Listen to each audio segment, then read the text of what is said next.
চলতে পারেন না। কাহিনী কি? কাহিনী হলো এটাই, জুলুমের রাষ্ট্র তৈরি হয়েছে, জুলুমের সমাজ তৈরি হয়েছে, যেখানে গরিবরা হবে আরো গরিব, ধনীরা হবে আরো ধনী।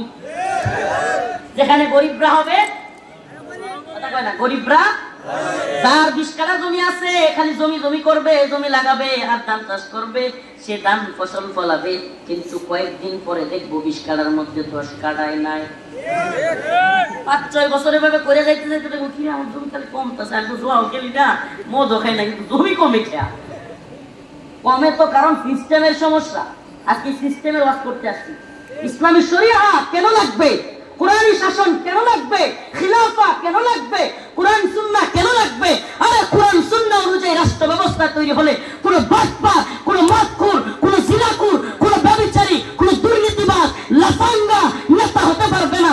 হকওয়ালা, তাকওয়াবান, মুত্তাকি, সমাজের সবচাইতে বুজুর্গ মানুষ, সমাজের মাস্টার হইতে পারে, সমাজের মধ্যে তার টাকা পয়সা না থাকতে পারে, কিন্তু সে কাউকে মাইরা খায় না, সে অত ধনী না হোক, কিন্তু সমাজে কাউরে মাইরা খায় না, জুলুম করে না, নামাজ পড়ে, 5 ওয়াক্ত নামাজ পড়ে, সমাজের মানুষকে সৎ উপদেশ দেয়, ওই সমস্ত মানুষগুলোকে ইসলামী শরিয়া বাইচা বাইচা দইরা দইরা ক্ষমতায় নিয়ে বসাবে, সে ক্ষমতা চাইবে না।